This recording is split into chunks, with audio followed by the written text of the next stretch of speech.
บายดีทุกคนปลามาใส่มองดักปลาน้ำท่วมนะพิการนะปลาบอลนี่เนาะยามแรงเนาะแถวนี้ถ้าเราลุ้นกันนะมื่นเสาสิมาแล้วประมาณตอนนี้หารักก่อนเนาะวันใส่มองนะเราต้องหารักกันนะ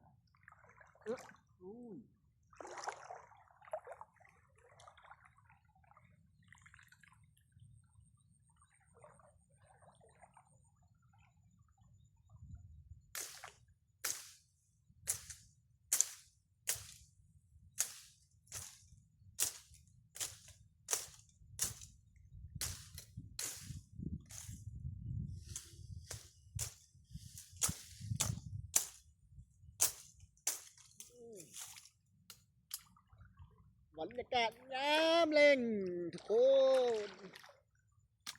ใส่รักหนาวไผ่ละใส่มองหน่อยฝากกดไลค์กดแชร์ด้วยทุกคนนะเราจะมาทำการใส่มอง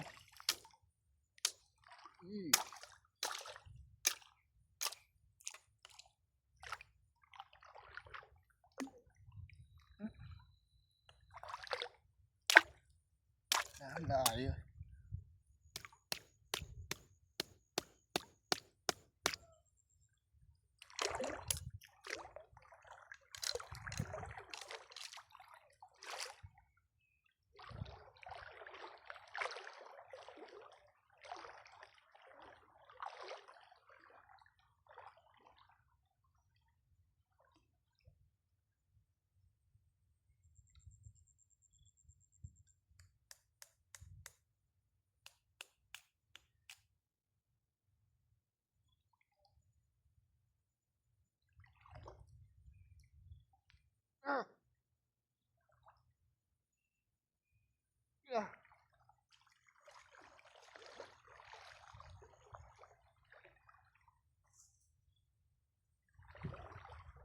บรรยากาศยามแรง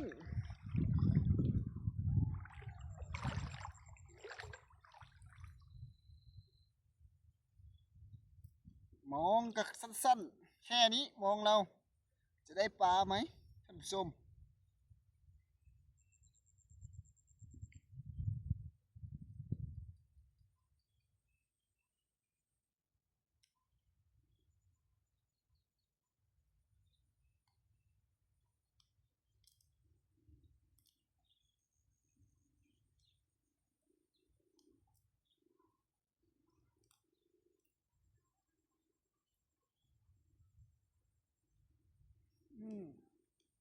ยุ่งแล้วบัดนี้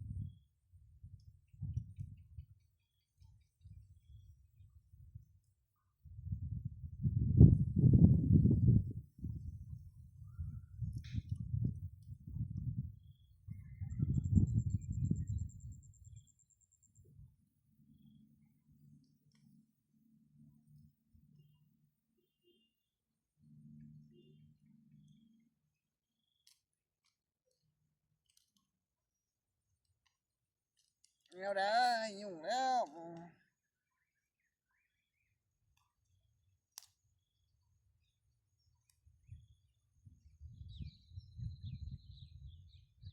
บอกแล้วปีงเคว้งเคว้งเรียบร้อยใส่ไปก่อนมองตอนแค่นี้